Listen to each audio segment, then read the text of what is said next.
بسم اللہ الرحمن الرحیم. مولانا شاہ کرم حسین حاضرمان علی اللہ مدد فرما. ہم اپنے سیشن کا ابتدا کرتے ہیں.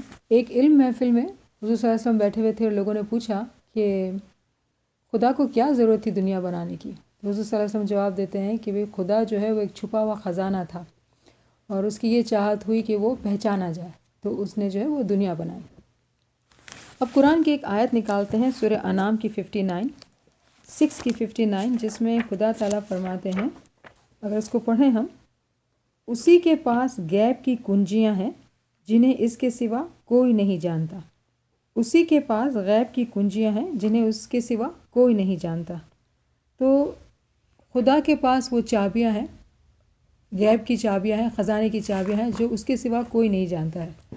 تو اگر ہم حضور صلی اللہ علیہ وسلم کی اس حدیث کو دیکھتے ہیں کہ خدا جو ہے وہ چھپا ہوا خزانہ ہے، تو وہ اس خزانے کی چابیاں جو ہے وہ خدا ہی کے پاس ہیں اور اس کی جو ہے معلومات خدا ہی کے پاس ہے اور وہی جانتا ہے.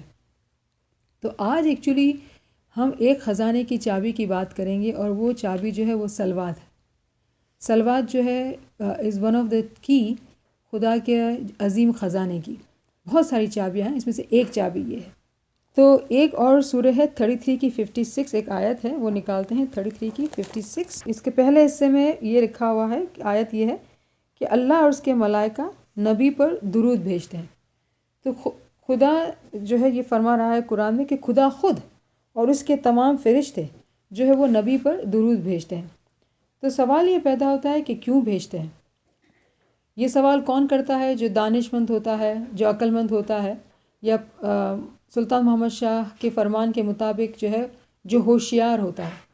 پیر سرد الدین جو تھے وہ ہوشیار تھے. تو ایک ہوشیار آدمی جو وہ سوال کرے گا کہ قرآن میں ہی سورہ انبیاء میں جیسے ہم نے پہلے پڑھا ہے 21 کی 107 میں کہ حضور صلی اللہ علیہ وسلم جو تھے وہ تمام جہانوں کے لیے رحمت للعالمین تھے. تو اگر وہ خود ہی رحمت کا سرچشمہ تھے تو خدا کو اور اس کے فرشتوں کو کیا ضرورت تھی کہ وہ حضور صلی اللہ علیہ وسلم پر اس کی آل پر رحمت بھیجے، کیونکہ وہ تو خود سراپا رحمت ہے. تو جب وہ خود رحمت ہے تو ان کو رحمت کی کیا ضرورت ہے؟ تو آج اسی چیز کو ہم مل کے سمجھنے کی کوشش کرتے ہیں کہ اس کے پیچھے حکمت کیا ہے، اس کے پیچھے راز کیا ہے. تو سب سے پہلا سوال جو ہم کریں گے وہ یہی کہ جو رحمت کا سمندر ہے، رحمت کا سرچشمہ ہے، اس کو رحمت کی کیا ضرورت ہے؟ اور جو ہے خدا اور اس کے فرشتے جو ہے وہ محمد پر، محمد کی آل پر رحمت بھیجتے ہیں، نہ کہ مومنین پر.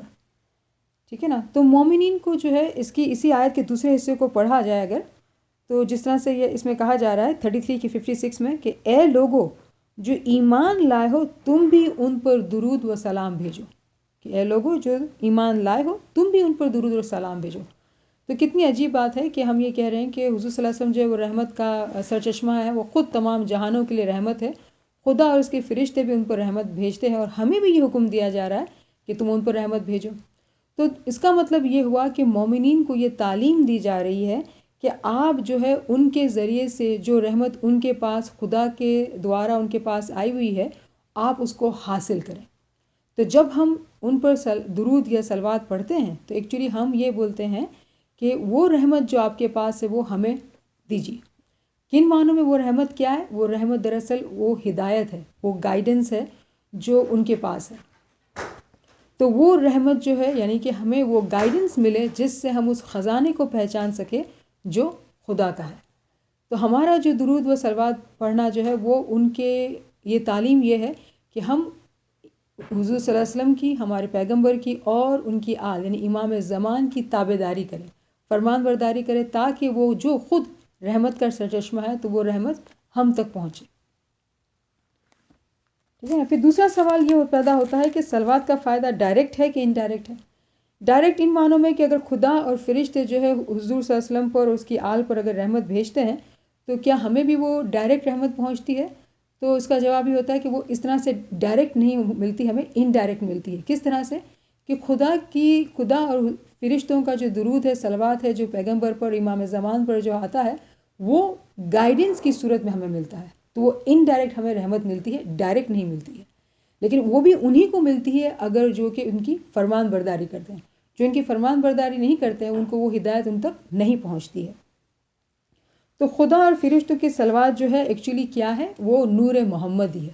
وہ نور جو محمد کے اندر اور اس کی آل میں ہے وہ نور جو ہے پھر ہم کو ہماری تابعداری کی وجہ سے وہ رحمت ہم تک پہنچتی ہے۔ کیا بات ہوئی؟ یعنی کہ محمد اور اس کے جانشین جو ہے وہ مومنین کے لیے وسیلہ رحمت ہے، ٹھیک ہے نا۔ اب قرآن میں ایک اور آیت ہے 33 کی 37، سورہ احزاب کی 37، اس کا جو آخری آیت کا 37 کا جو لاسٹ سینٹنس ہے وہ کان امر اللہ ہے مفعولا، جس کے معنی ہے اور اللہ کا حکم تو عمل میں آنا ہی چاہیے تھا۔ یعنی خدا جو حکم فرماتا ہے وہ فوراً ہو جاتا ہے، یعنی کہ خدا جو وہ کن فیکون کا مالک ہے، امر کا مالک ہے، جب وہ کہتا ہے، وہ ارادہ کرتا ہے تو وہ چیز فوراً سے عمل میں آ جاتی ہے، اس کو ذرا بھی دیر نہیں لگتی ہے۔ تو اگر خدا نے جو ہے یہ رحمت نور محمدی کو اگر رحمت بنا کے بھیجا، اس کی آل کو، اس کی جانشین کو رحمت بنا کر بھیجا، تو وہ رحمت ہم کو مل چکی ہے۔ یعنی کہ رحمت یہ ہے کہ امام اگر خود رحمت ہے اور ہم کو وہ رحمت حاصل کرنا ہے تو ہمیں کیا کرنا ہے؟ ہم کو امام میں فنا ہونا ہے۔ تو اگر یہ خدا کا چاہنا ہے تو کن فیکون کے ماجزے سے تو یہ ہو چکا ہونا چاہیے، یعنی کہ ہم تمام اصل میں واصل ہو چکے ہونے چاہیے، ہم امام میں فنا ہو چکے ہونے چاہیے۔ تو سوال یہ ہوتا ہے کیا ہم ہو چکے ہیں؟ تو ہمارا جواب ہے نہیں، ہم تو بھی کوشش میں لگے ہیں، وہاں تک پہنچنے کی کوشش کر رہے ہیں۔ تو اس کا جواب یہ ہوتا ہے کہ خدا کی طرف سے کوئی دیر نہیں ہے، کوئی لمٹ نہیں ہے۔ مومنین جو خود اپنی مرضی سے اس کی ہدایت کو، اس کی علم کو حاصل نہیں کرتے ہیں، یعنی کہ ان چابیوں کی تلاش نہیں کرتے ہیں جو خزانے پہ لگتی ہے، اور ان خزانوں کو نہیں کھولتے ہیں، تو کیا ہوتا ہے کہ وہ خود اپنی مرضی سے اس پردہ انتظار میں ہے، یعنی خود اپنے غفلت کے اندھیرے میں وہ خود وہاں پہنچ نہیں سکتے، کیونکہ خدا قرآن میں یہ فرما رہا ہے کہ اس کا امر تو فوراً ہو جاتا ہے، اس کے امر میں دیر بالکل بھی نہیں لگتی ہے۔ تو یہ ہماری خود کی جو ہے وہ نادانی ہے، غفلت ہے، اپنے آپ پر ظلمت ہے کہ ہم اس رحمت کو ہم پا نہیں پا رہے ہیں۔ یعنی فنا فی اللہ کا جو مقام ہے وہ دنیا میں ہی ممکن ہے اور ہماری پہنچ کے اندر ہے، کیونکہ یہ خدا کی چاہت ہے، ہماری نہیں، یہ خدا کی مرضی ہے کہ ہم فنا اس میں ہوں، لیکن یہ ہماری اپنی غفلت ہے کہ ہم نہیں پہنچ پا رہے ہیں۔ پھر تیسرا سوال یہ ہوتا ہے کہ یہاں پہ کہ خدا چلے ہمارے لیے خزانہ ہے، تو وہ خود کس حیثیت سے ہے اور وہ کہاں پر ہے؟ ایگزیکٹلی وہ خزانہ کہاں ہے، کس حیثیت سے ہے؟ تو اس کا بھی جواب قرآن میں ہے۔ اگر ہم قرآن کے اندر سورہ ہجر 15 کی 21 کو اگر نکالتے ہیں تو یہ آیت ہم نے پہلے بھی کسی اور کانٹیکس میں کی ہوئی ہے۔ وَإِن مِّن شَيْءٍ إِلَّا عِندَنَا خَزَائِنُهُ وَمَا نُنَزِّلُهُ إِلَّا بِقَدْرٍ مَعْلُومٍ، کوئی چیز ایسی نہیں جس کے خزانے ہمارے پاس نہ ہوں، ٹھیک ہے نا۔ تو اس کا مطلب یہ کہ یہ خزانہ جو ہے، جو بھی خزانے کی بات کر رہے ہیں وہ خدا کے پاس ہے۔ کہاں ہے؟ خدا کے پاس ہے۔ کس حیثیت سے ہے؟ تو اس حیثیت کی جو ہے ڈسکرپشن ہمیں ہمارے دائیوں کی کتابوں میں ملتی ہے کہ وہ خزانہ جو ہے وہ عقل کل، نفس کل، ناطق اور حساس ہے، جو ہم نے بات کی تھی کہ یونیورسل انٹلیکٹ، یونیورسل سول اور جو ہے ناطق اور حساس ہے۔ ان تمام کا نور جو ہے آج کے زمانے میں امام زمان کے اندر ہے، یعنی کہ امام زمان ہی ہے جو کہ وہ خود وہ خزانہ ہے۔ اب ہم یہ بات کیسے کہہ سکتے ہیں؟ ہم یہ بات اس لیے کہہ سکتے ہیں کہ ہمیں معلوم ہے کہ سورہ یاسین کی 12 میں ہم کہتے ہیں وَكُلَّ شَيْءٍ أَحْصَيْنَاهُ فِي إِمَامٍ مُبِينٍ، ہر چیز امام زمان کی ذات میں سمو دی گئی ہے۔ تو یعنی کہ وہ تمام خزانہ جو خدا کا ہے، وہ خود خزانہ کہاں ہے؟ وہ امام زمان کی ذات کے اندر ہے۔ کس طرح سے وہ خزانہ؟ امام جو ہے وہ ایک جامع خزانہ ہے، اس کا جو خزانہ ہے وہ تمام جہانوں پر محیط اور حاوی ہے، اس نے پوری جہان کو انکمپس اپنے اندر کیا ہوا ہے، ٹھیک ہے نا۔ پھر ایک دوسری آیت 14 کی 34، یہ ہے سورہ ابراہیم کی 34، یہ بہت ہی خوبصورت آیت ہے۔ وَآتَاكُم مِّن كُلِّ مَا سَأَلْتُمُوهُ وَإِن تَعُدُّوا نِعْمَتَ اللَّهِ لَا تُحْصُوهَا۔ تو یہ اس کا شروع کا جو ترجمہ ہے آدھے کا، جس نے وہ سب کچھ تمہیں دیا جو تم نے مانگا، یعنی کہ خدا نے وہ تمام چیزیں انسان کو دے دی ہیں جو انسان نے مانگی۔ اب سوال یہ پیدا ہوتا ہے کہ انسان نے کب مانگی تھی، ٹھیک ہے نا۔ تو انسان نے، یعنی ہم خزانے کی بات کریں، ہمارا فوکل پوائنٹ جو ہے وہ خزانہ ہے، تو ہم نے انسانوں نے خدا سے وہ چیز جو ہے وہ خزانہ کب مانگا تھا؟ تو اب اس کا ریفرنس ہے 7 کی 172، الستُ بربکم قالوا بالا۔ جب خدا نے عالم ارواح میں جب یہ سوال کیا کہ بتاؤ کہ کیا میں تمہارا رب نہیں ہوں، تو ہم نے کہا بے شک خدایا تو ہمارا رب ہے اور ہم جو ہے وہ تیری تابعداری کرتے ہیں۔ تو خدا نے یہ کہا کہ ٹھیک ہے، ہم آپ کو دنیا میں بھیجتے ہیں۔ تو ہم نے کہا کہ مولا ہم تجھے کیسے پہچانیں گے؟ تو مولا نے کہا ٹھیک ہے، اگر تم دنیا میں جاتے ہو تو تمہارے لیے میں ہدایت ہمیشہ بھیجوں گا۔ یہ خدا کا وعدہ تھا کہ ہر زمانے میں ہادی ہوگا تمہاری گائیڈنس کے لیے۔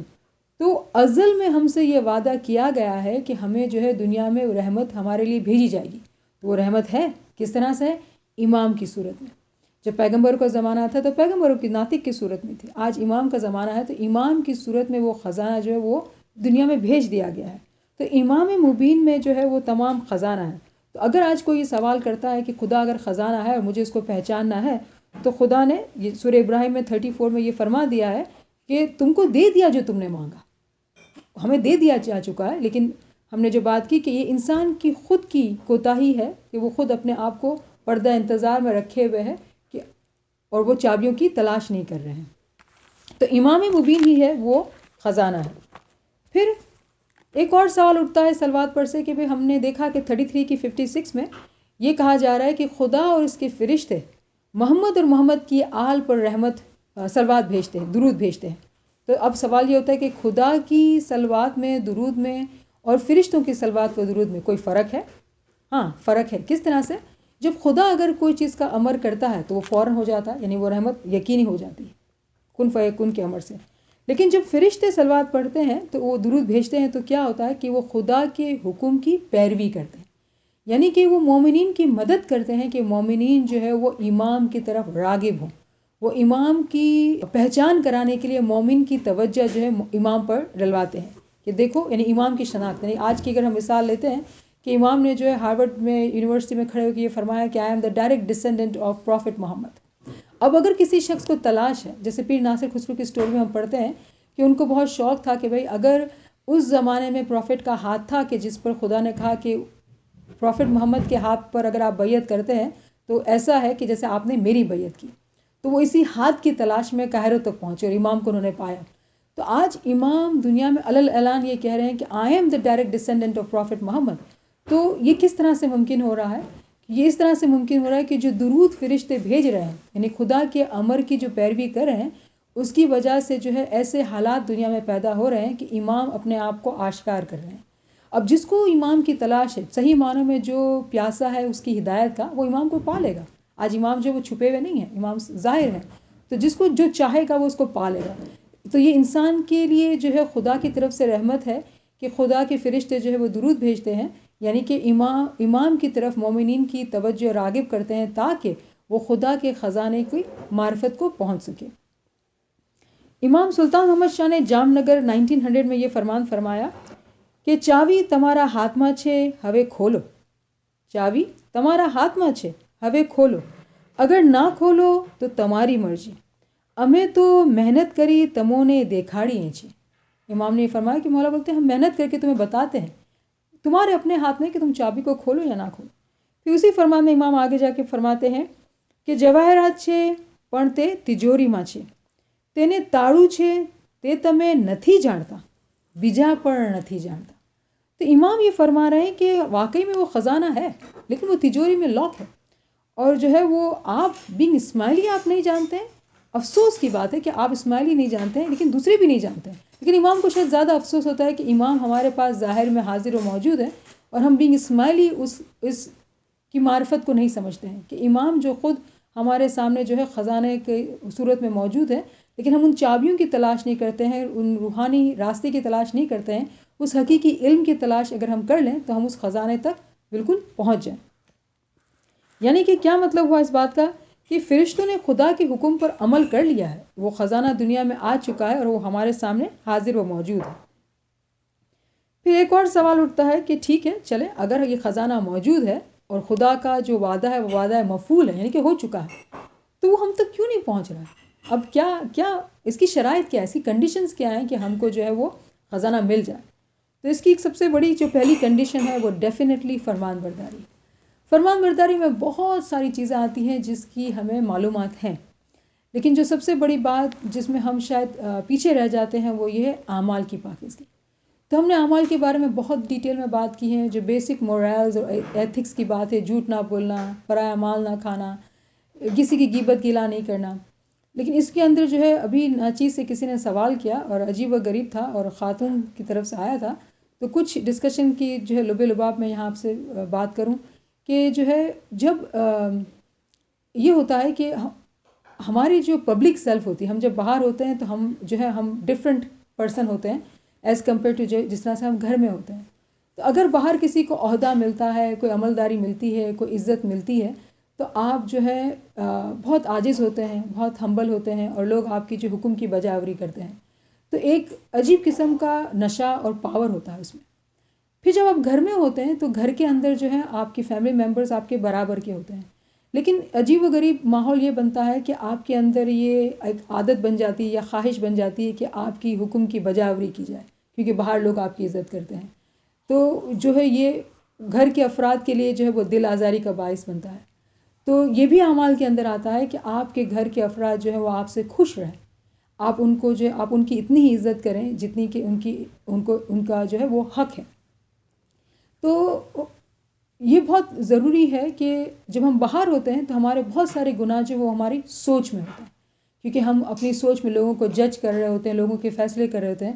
تو باہر جو وہ گناہ ہوتے ہیں وہ سوچ کے ہوتے ہیں، لیکن جو گھر کے اندر جو گناہ ہوتے ہیں وہ ہمارے رویے سے، ہماری بات چیت سے ہوتے ہیں. تو ایک مومن شخص ہے وہ اپنے آپ کو گھر کے اندر اور باہر دونوں طرح سے جو ہے وہ اپنے آپ کو دیکھتا ہے کہ اس کے اندر جو ہے وہ کس قسم کے گناہ کہاں چل رہے ہیں. تو چونکہ ہماری جو ہے وہ پبلک سیلف اور پرائیویٹ سیلف ڈفرینٹ ہے، تو ہمیں اس بات کو سمجھنا ہوگا کہ ہم کس طرح سے گناہ کریں. تو گھر کے اندر گھر کے افراد کی عزت کرنا اور جو ہے ان کو خوش رکھنا، یہ گھر کے تمام افراد کا مقصد جو ہے وہ فرض ہوتا ہے. جب یہ نہیں ہوتا ہے تو جو ہے بہت دل آزاری ہوتی ہے، اور پھر جو ہے وہ دکھ اور جو ہے وہ گھر کے اندر ایسا ماحول بنتا ہے کہ وہ پھر نیگیٹیوٹی شروع ہوتی ہے، کانفلکٹ شروع ہوتے ہیں، جس کی وجہ سے یہ ہوتا ہے کہ مومن جو روحانیت میں محنت کر رہا ہے، جو عبادت کر رہا ہے، وہ جو ہے وہ نہیں کر پاتا، کیونکہ آپ کے اپنے گھر کے لوگ ہی آپ سے ناخوش ہیں. تو یہ اعمال کی جو تعلیم ہے وہ اتنی ڈیٹیل میں ہے کہ سلطان بادشاہ نے فرمایا کہ آپ ہر رات کو اپنی جو ہے نفس کو چیک کریں. جس طرح ڈاکٹر آپ کو چیک کرتا ہے، آپ اپنے آپ دل کی نفس کو آپ چیک کریں کہ آپ نے کس طرح سے گناہ کی، آپ نے کہاں کس کی دل آزاری کی ہے، آپ نے کہاں غرور کا مظاہرہ کیا ہے، آپ نے کہاں اپنے آپ کو بڑھ کر تسلیم کیا ہے، آپ نے کہاں کس کو جو ہے وہ انفیریئر سمجھا ہے. یہ تمام چیزیں جو ہے وہ گناہ کے زمرے میں آ جاتی ہے، اعمال کی پاکیزگی کے زمرے میں آ جاتی ہے. تو اعمال کی اگر پاکیزگی نہیں ہوتی ہے تو امام جو ہے وہ انتہائی پاک ہے. تو امام جو پاک ہے وہ پاکیزہ دل ہی کے اندر آتا ہے. جہاں پاکیزگی نہیں ہوگی وہاں امام نہیں آ سکتا ہے. تو اگر دروازے دل کے ہم نے خود ناپاکی کی وجہ سے بند رکھے ہوئے ہیں تو امام جو پاک ہے وہ کیسے اس میں آ سکے گا. لوگوں کی پنچات کرنا، گوسپ کرنا، خواہ جو ہے وہ لوگوں کے بارے میں معلومات حاصل کرنا، ان کو جج کرنا جماعت خانے میں، کیونکہ سوشل گیدرنگ میں جو ہے یہ بہت ممکن ہوتا ہے کہ اگر آپ بات چیت کرتے ہیں تو آپ کسی کی غیبت میں انوالو ہو جائیں گے. تو یہ ایک عجیب و غریب ڈسکشن ہوا تھا، تو کچھ چیزیں جو مجھے تھوڑی ڈفرینٹ لگی تھی تو آج میں نے مینشن کی اس کو. تو ہم یہ بات کر رہے ہیں کہ پہلی شرط جو ہے وہ فرمان برداری ہے. فرمان برداری میں دعا، جماعت خانہ، دسون، عبادات، اعمال کی پاکیزگی، بہت ساری چیزیں آ جاتی ہیں. دوسری جو شرط ہے وہ ہے قربانی. کیونکہ قربانی سے بھی پاکیزگی آتی ہے. تو اگر ہمیں قربانی کا اگر ریفرنس قرآن میں دیکھنا ہے تو سورہ توبہ 9 کی 99 اور 103 میں ہم دیکھیں گے. تو 9 کی 99 سورہ توبہ کی 99 ہے. اور انہی بدیوں میں کچھ لوگ ایسے بھی ہیں جو اللہ اور روز آخر پر ایمان رکھتے ہیں اور جو کچھ خرچ کرتے ہیں اس سے اللہ کے ہاں تقرب کا اور رسول کی طرف سے رحمت کی دعائیں لینے کا ذریعہ بناتے ہیں. تو یہاں پہ مالی قربانی کی بات ہو رہی ہے کہ جب وہ مال خدا کی راہ میں خرچ کرتے ہیں تو اس سے وہ کیا پاتے ہیں؟ خدا کی طرف سے خدا کی قربت پاتے ہیں اور رسول کی طرف سے رحمت کی دعائیں پاتے ہیں. ٹھیک ہے، تو یہ ہے 9 کی 99. اور اگر 103 کو دیکھتے ہیں تو اے نبی تم ان کے اموال میں سے صدقہ لے کر انہیں پاک کرو. اے نبی تم ان کے اموال میں سے صدقہ لے کر انہیں پاک کرو اور انہیں بڑھاؤ اور ان کے حق میں دعائے رحمت کرو. تو اگر اس کو آپ عربی میں دیکھیں گے تو وہ سلوا تکا کی لفظ ہے. تو کتنی عجیب بات ہے کہ یہاں پہ یہ حکم دیا جا رہا ہے کہ آپ قربانی کریں، کیونکہ قربانی کے ذریعے سے کیا ہوگا کہ آپ کے حق میں خدا تعالیٰ جو ہے حضور صلی اللہ علیہ وسلم کے ذریعے سے، امام زمان کے ذریعے سے آپ کی طرف دعائے رحمت آئے گی. ٹھیک ہے نا. تو قربانی. اب آگے ایک اور حصہ ہے جس کے بارے میں ہم اور ڈیٹیل میں کہیں آگے جا کے بات کریں گے. کیونکہ تمہاری دعا ان کے لیے وجہ تسکین ہوگی. ٹھیک ہے نا. تو مالی قربانی کی بہت زیادہ اہمیت ہے. کیوں؟ اسپیشلی آج کے زمانے میں، کیونکہ لوگوں کو مال بہت پیارا ہوتا ہے. تو مالی قربانی خدا کی راہ میں جو ہے وہ بہت بہت میٹر کرتی ہے. پھر تیسری جو کنڈیشن ہے یا شرط ہے وہ ہے کثرت ذکر. اس کا جو ریفرنس ہے وہ 33 کی 41 اینڈ 42 ہے. تو اس میں یہ فرمایا جا رہا ہے کہ اے لوگو جو ایمان لائے ہو، اللہ کو کثرت سے یاد کرو اور صبح و شام اس کی تسبیح کرتے رہو. تو کثرت ذکر کہ جب آپ ایمان لائے ہیں تو آپ کو جو ہے صبح شام ذکر کرنا ہے. نہ کہ صبح آپ جماعت کھانے گئے اور شام کو جماعت کھانے گئے، یا جو میں آپ کو ایک زمانے بتائی تھی 70-30 کا جو رول کسی نے بنایا ہے، وہ جو ہے کہ 70% آپ دنیا کریں، 30% جو آپ دین کریں اور بیلنس رکھیں. تو یہ بیلنس نہیں ہے. حکم یہ ہے کہ صبح و شام آپ کی دین اور دنیا ساتھ ساتھ چلنے چاہیے. آپ کے اندر ذکر اور آپ جسم جو ہے وہ دنیا کے کام میں لگا کے رکھیں. تو کثرت ذکر بھی ایک کنڈیشن ہے. پھر چوتھی جو کنڈیشن ہے وہ یہ کہ امتحانات، آزمائش. تو اس کے لیے ہم ایک نکالتے ہیں آیت سورہ بقرہ کی 155.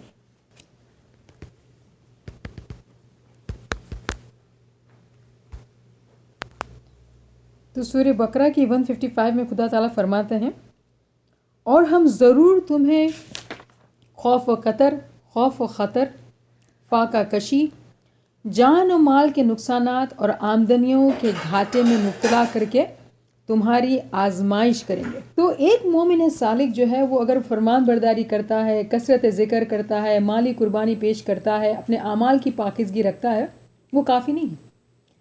خدا دیکھتا ہے کہ تمہارا عشق میرے لیے کتنا سچا ہے، تو وہ اس کے امتحانات لیتا ہے. کیا امتحانات ہے؟ خوف سے، ماضی کا غم، فیوچر کا خوف کیا ہوگا. بھوک سے، لاس آف ویلتھ، آپ کا پیسہ چلا جائے گا، آپ کا مال جو ہے وہ چلے جاتا ہے. لاس آف لائفز، صحت کی تکلیف آتی ہے، گھر میں ڈیتھ آتی ہے، یا آپ کی آمدنی چلی جاتی ہے.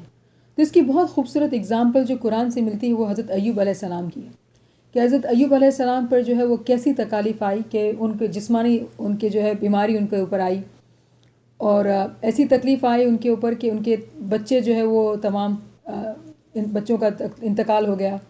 کہتے ہیں کہ ان کے جسم پہ کیڑے پڑ گئے تھے، اور پھر بھی وہ عبادت کرتے تھے. تو ان کی بیوی کے جو بال ہوتے تھے وہ اتنے لمبے ہوتے تھے کہ وہ بالوں کو پکڑ کے وہ کھڑے ہوتے تھے اور عبادت کرتے تھے. پھر یہاں تک کہ وہ بیوی بھی مر جاتی ہے اور وہ اکیلے رہ جاتے ہیں، اور پھر بھی وہ خدا کا نام نہیں چھوڑتے ہیں.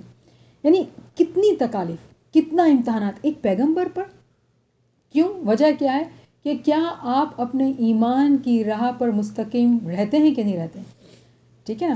اور اگر ہم گنانوں کے ذریعے سے اگر سمجھنا چاہیں مثال کو، تو راجہ ہریش چندر کی مثال ہے کہ جو اسماعیلی مذہب سے اتنا متاثر ہوا، اس نے اسماعیلی مذہب کو قبول کیا، تو اس کی تمام دولت، جائیداد، راجہ پرجا سب ختم ہو گئے. وہ غلام ہو گیا، غلامی میں بک گیا، اس کا بیٹا بک گیا، بیوی بک گئی، بچہ مر جاتا ہے، پھر بیوی مر جاتی ہے، اور وہ خود جو ہے وہ غلامی میں رہتا ہے. تو کہنے کا مقصد یہ کہ یہ مثال ہے ہمارے لیے سیکھنے کے لیے، سمجھنے کے لیے، کہ جو یہ راستہ ہے، یہ راستہ جو ہے وہ مشکل راستہ ان دا سینس کہ اس میں خدا تعالیٰ جو ہے وہ امتحان لیتا ہے کہ آپ جو بات کر رہے ہیں، آپ جو دعویٰ کر رہے ہیں کہ آپ امام کے عشق میں جو ہے وہ پورے ہیں اور آپ اس راستے پہ چلنا چاہتے ہیں، آپ روحانی ترقی کو پانا چاہتے ہیں، اس خزانے کی چابیاں ڈھونڈنا چاہتے ہیں، تو خدا جو ہے یہ چابی انہی کو دیتا ہے جو صحیح معنوں میں حقدار ہے. جو اپنا حق اپنی قربانیوں سے ثابت نہیں کرتے ہیں تو ان کو یہ چابیاں نہیں ملتی ہیں. تو مومنین ایسے حالات میں صبر کرتے ہیں. سلطان محمد شاہ کا فرمان نیروبی کا 1905 کا، مولا فرماتے ہیں، جیم کو ایک تری جاڑنار ندیما ترتو جائے چھے અને નદીના મોજા તેને ઘસડીને બીજે તરફ લઈ જાય છે. તેને જે બાજુએ જવાનું છે તેનાથી ઉલટી દિશામાં પાણીના મોજા તેને લઈ જતા હોય તો તે થોડે છેટે સુધી પાણીથી ઘસડાઈ જશે. પણ જો તારું હોશિયાર હોય છે તે આખરે પાર ઉતરી જાય છે. تو یہاں پہ اس فرمان کے معنی لوگ جو ہے وہ شیطان کی بازی کے لیتے ہیں. شیطان کی بازی بھی یہاں صحیح میننگ ہو سکتی ہے لوور لیول پر. ہائر لیول پر اس کی انڈرسٹینڈنگ یہ ہے کہ جب آپ پر امتحانات کی بارش آتی ہے، ایسے موجیں آپ کی لائف میں آتے ہیں جو آپ کو آپ کے راستے سے ہٹا کے ایسے راستے پہ لے جاتے ہیں جہاں آپ پکار اٹھتے ہیں کہ خدایا بس کتنی تکلیف، کتنی مشکل. لیکن چونکہ وہ مومن اگر ہوشیار ہوتا ہے، یعنی کہ وہ علم لیا ہوا ہوتا ہے، تو وہ شکایت نہیں کرتا ہے، وہ صبر کرتا ہے، وہ شکر کرتا ہے. جب وہ شکر کرتا ہے تو خدا اس سے راضی ہوتا ہے، اور پھر بھلے وہ راستے سے بھٹک گیا ہوتا ہے، وہ اپنی تکالیف میں، اپنی عبادات میں شاید وہ کچھ کم ہو جاتا ہے کیونکہ وہ اتنی پریشانی میں مبتلا ہو جاتا ہے، امام اس کو اپنی رحمت و شفقت کے ذریعے سے اس کو صحیح راستے پہ لے آتے ہیں. تو صبر جو ہے دوسرا جو ہے وہ بہت بڑا امپورٹنٹ لیسن ہے جو مومنین لرن کرتے ہیں. تو اسی اگر ہم آیت کو پورا پڑھتے ہیں اب 2 کی 156 کو 155 کو، اور ہم ضرور تمہیں خوف و خطر، فاقہ کشی، جان و مال کے نقصانات اور آمدنیوں کے گھاٹے میں مبتلا کر کے تمہاری آزمائش کریں گے، ان حالات میں جو لوگ صبر کریں. اب نیکسٹ آیت کو پڑھتے ہیں 2 کی 156. اور جب کوئی مصیبت پڑے تو کہیں کہ ہم اللہ ہی کے ہیں اور اللہ ہی کی طرف ہمیں پلٹ کر جانا ہے، انہیں خوشخبری دے دو. تو جو لوگ یہ کہیں گے کہ بھائی ہم خدا کی طرف سے ہیں، ہم کو خدا کی طرف ہی جانا ہے، جان مال دنیا جو کچھ بھی ہے وہ تو ٹیمپرری ہے، ہم کو خدا ہی کی طرف جانا ہے، تو انہیں کیا ہے؟ انہیں خوشخبری دے دو. کیا خوشخبری ہے؟ تو 2 کی 157 ہے، ان پر ان کے رب کی طرف سے بڑی عنایات ہوں گی، اس کی رحمت ان پر سایہ کرے گی، اور ایسے ہی لوگ راست روح ہیں. دوبارہ پڑھتی ہوں، ان پر، یعنی خوشخبری کی بات جو کی ہم نے 156 میں، پھر خدا تعالیٰ فرماتے ہیں کہ ان پر ان کے رب کی طرف سے بڑی عنایات ہوں گی، اس کی رحمت ان پر سایہ کرے گی، اور ایسے ہی لوگ راست روح ہیں. یعنی کہ جو لوگ اسے امتحانات میں جو ہے صبر کرتے ہیں تو خدا جو ہے وہ ان پر اپنی رحمت بھیجتا ہے، یعنی کہ خزانوں کی چابیاں بھیجتا ہے، وہ حکمت کا علم بھیجتا ہے، وہ ہدایت بھیجتا ہے جس سے ہم فنا فی اللہ کے مقام کے راستے پہ چل کے اس مقام تک پہنچ سکے. اب سوال نمبر 6 جو ہم نے پہلے آیت کی تھی 9 کی 103 میں، کہ خدا نے حضور صلی اللہ علیہ وسلم کو فرمایا کہ بھئی تم ان کے مال سے صدقہ لے لو اور پھر ان کے لیے رحمت کرو، رحمت کی دعا کرو. کیوں دعا کرو؟ وصلی علیہم ان صلواتک سکون لہم، یعنی کہ تمہاری جو دعا ہے وہ ان کے لیے وجہ تسکین ہے، ان کے لیے سکون کا باعث ہے. تو اب یہ سوال اٹھتا ہے کہ سکون سے کیا معنی ہے، کس قسم کے سکون کی بات ہو رہی ہے؟ ایک آدمی، اگر ہم حضرت ایوب علیہ السلام کی بات کرتے ہیں یا راجہ ہریش چندر کی مثال کی بات کرتے ہیں کہ ان پہ کیا تکلیف نہیں آئی، تو کیسا تسکین، کس قسم کی تسکین ان کے لیے ہوگی کہ ان کو اتنے امتحانات کے باوجود بھی ان کے دل کے اندر جو ہے وہ ایک شانتی ہوگی، سکون ہوگا. ٹھیک ہے نا؟ تو سوال یہ ہے کہ وہ کس قسم کی تسکین کی بات ہو رہی ہے، اور یہ دعا جو ہے وہ کیا کوئی خاص دعا ہے یا عام دعا ہے؟ تو یقیناً یہ کوئی عام دعا نہیں، یہ خاص دعا ہے. جو تسکین کی بات ہو رہی ہے وہ ایکچولی خواص کے لیے ہے. یعنی کہ ہم نے یہ بات کی تھی کہ ایک عوام ہے اور ایک خواص ہے. تو یہ دعا جو ہے وہ عوام کے لیے نہیں ہے، خواص کے لیے. خواص مانے وہ مومنین جو فرمان برداری کے راستے سے، قربانی کے راستے سے، کثرت ذکر کے راستے سے ہوتے ہوئے، امتحانات کے راستے سے ہوتے ہوئے اپنے آپ کو خواص کی کیٹیگری میں جب شامل کرتے ہیں تو وہ تسکین، وہ سکون کی دعا جو حضور صلی اللہ علیہ وسلم یا امام زمان جو کرتے ہیں، وہ دعا جو انہی مومنین کو ملتی ہے. تو اگر ہمیں جو ہے وہ سکون کے ریفرنسز چاہیے تو کچھ ریفرنسز ہیں، اگر آپ لکھ لیں اس کو، یہ بہت خوبصورت ریفرنسز ہے، بہت پڑھنے سے اس کو بہت سکون ملتا ہے کہ خدا نے جو ہے اپنی رحمت جو ہے کے دروازے ہم پر کھلے رکھے ہیں. سورہ بقرہ کی 248 ہے، اس کو پڑھ بھی لیتے ہیں تاکہ ایٹ لیسٹ ایک تو ریفرنس اگر ہم پڑھیں تو ہمیں پتہ چلے کہ وہ ہے کیا. ان کے نبی نے ان کو یہی بتایا کہ خدا کی طرف سے اس کے بادشاہ مقرر ہونے کی یہ علامت ہے کہ اس کے عہد میں وہ صندوق تمہیں واپس مل جائے گا جس میں تمہارے رب کی طرف سے تمہارے لیے سکون قلب کا سامان ہے، جس میں آل موسیٰ اور آل ہارون کے چھوڑے ہوئے تبرکات ہیں، اور جس کو اس وقت فرشتے سنبھالے ہوئے ہیں. اگر تم مومن ہو تو تمہارے لیے یہ بہت بڑی نشانی ہے. تو اگر اس میں ہم عربی کے الفاظ کو دیکھیں تو تابوت سکینہ کی بات ہو رہی ہے، وہ تابوت، وہ صندوق جس کے اندر سکون ہے. تو اگر اس آیت کی ہسٹری کی اگر ہم بات کریں تو یہاں پہ طالوت کے بادشاہ مقرر ہونے کی بات ہو رہی ہے. آپ کو معلوم ہے کہ جب شموئیل پیغمبر تھے، وہ کہتے ہیں کہ طالوت کو بادشاہ مقرر کرنا ہوگا، تو وہ طالوت امام زادے نہیں تھے، امام زادے نہیں تھے، وہ غریب آدمی تھے. تو لوگوں نے ایک سوال کیا کہ بھئی یہ کیسے بن سکتا ہے، یہ کیسے امام بن سکتا ہے؟ تو انہوں نے بتایا کہ نہیں، یہ امام اس لیے بن سکتا ہے کہ اس کے پاس جو ہے وہ صندوق ہے جس میں آپ کے لیے سکون ہے. یعنی کہ جو امام کے خزانے کا جو جوہر ہے، جو ہدایت ہے، وہ اس کے اندر تھی، کیونکہ امام کی رحمت اس پر آئی تھی، اسی لیے اس کو امام مقرر کیا جا رہا تھا. کہ لوگ اس کے سٹیٹس کو دیکھ کے سوال کر رہے تھے کہ بھئی یہ کس طرح سے بادشاہ بن سکتا ہے. تو یہ بتایا جا رہا تھا کہ بھئی ان کے پاس جو ہے تمہارے سکون قلب کا سامان ہے، یعنی انہی کے پاس تمہارے لیے وہ ہدایت ہے یا ان خزانوں کی چابی ہے. تو یہ ایک ریفرنس ہم پڑھتے ہیں. دوسرے ریفرنسز آپ لکھ لیں، 48 کی 4، 48 کی 18 بھی ہے، پھر 9 کی 26 اور 9 کی 40، پھر ہے 48 کی 26. یہ آیتیں بہت خوبصورت ہے. میرا ارادہ یہ تھا کہ ہم زیادہ ہوتے تو ہم تمام ایک ایک ریفرنس کو دیکھتے. بہت ہی خوبصورت آیتیں ہیں. اس میں جو ہے ہمیں نظر آتا ہے، اس پہ غور کرنے سے، کہ خدا جو ہے وہ کس طرح سے مومنین کی مدد کرتا ہے، کس طرح سے اپنی رحمت اور اپنی جو ہے وہ برکات جو ہے وہ مومنین کو پہنچاتا ہے، اور اس رحمت سے کیا فائدہ ہوتا ہے، اس کا کیا مقصد ہے. یہ تمام چیزیں ان آیتوں میں ہیں، تو اس کو اسٹڈی کرنا جو ہے وہ بہت ضروری ہے. اب جیسا کہ ہم نے پہلے جو ہے وہ 33 کی 43 کو پڑھا تھا، 33 کی 43 دوبارہ نکال لیتے ہیں تاکہ ہمیں اچھے سے پتہ ہو کہ ہم کیا بات کر رہے ہیں. هو الذی یرسل الیکم و ملائکۃ، یہ والی آیت ہے. وہی ہے جو تم پر رحمت فرماتا ہے اور اس کے ملائکہ تمہارے لیے دعائے رحمت کرتے ہیں تاکہ وہ تمہیں تاریکیوں سے روشنی میں نکال لائے. وہ مومنوں پر بہت مہربان ہے. تو یہاں پر کیا بات ہو رہی ہے کہ خدا نے اپنی رحمت بھیج دی ہم پر. فرشتے ہمارے لیے دعائے رحمت کرتے ہیں. کیوں کرتے ہیں؟ کہ ہمیں غفلت سے، ہمیں تاریکی سے نکال کے نور کی طرف لے کر آئے، ہدایت کی طرف لے کر آئے، کیونکہ وہ مومنین کو بہت چاہتا ہے. تو اس مقام پر جو ہے وہ یہ جو ہے خدا قرآن میں فرما رہے ہیں کہ روحانیت اور علم و حکمت کی صورت میں جو ہے نا وہ یہ رحمت آپ کے لیے آپ کو دی جا چکی ہے. تو اس کا مطلب یہ یہاں پر یہ بات ثابت ہوتی ہے کہ یہ صلوات جو ہے وہ کوئی عام دعا نہیں، یہ بہت خاص دعا ہے. لیکن یہ مومنین کے اعمال پر ڈیپینڈ کرتا ہے. اگر مومنین اعمال میں کچے ہیں تو یہ دعا پتہ ہے کیا کرے گی؟ یہ دعا ان کے لیے معافی کا باعث بنے گی، عفو و درگزر کا باعث بنے گی. کیوں؟ کہ مومنین جو ہے وہ اعمال میں کچے ہیں. تو اس دعا کا جو فائدہ ہے وہ ایک عام لیول پر ان کو ملے گا. لیکن اگر وہ مومنین جو خاص ہیں، جنہوں نے اپنے آپ کو پاک کیا ہے، تو صلوات کا جو حقیقی فائدہ ہے، جو خاص فائدہ ہے، وہ انہی مومنین کو ملے گا. تو آپ سمجھ سکتے ہیں کہ اگر ہم جماعت خانے میں صلوات پڑھتے ہیں یا گھر میں صلوات پڑھتے ہیں تو یہ صلوات جو ہے رحمت ہے، یقیناً اس میں کوئی شک نہیں ہے. لیکن اس کی رحمت کی جو ڈگری ہے وہ ہم ڈیسائیڈ کرتے ہیں کہ ہم کو کتنی اس کی رحمت ملنی چاہیے.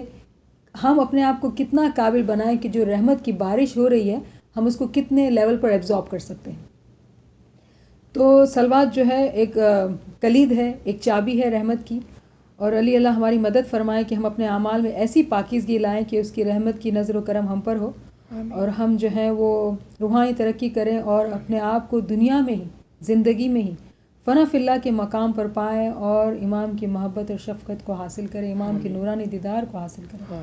آمین یا رب العالمین. شکر اللہ والحمدللہ.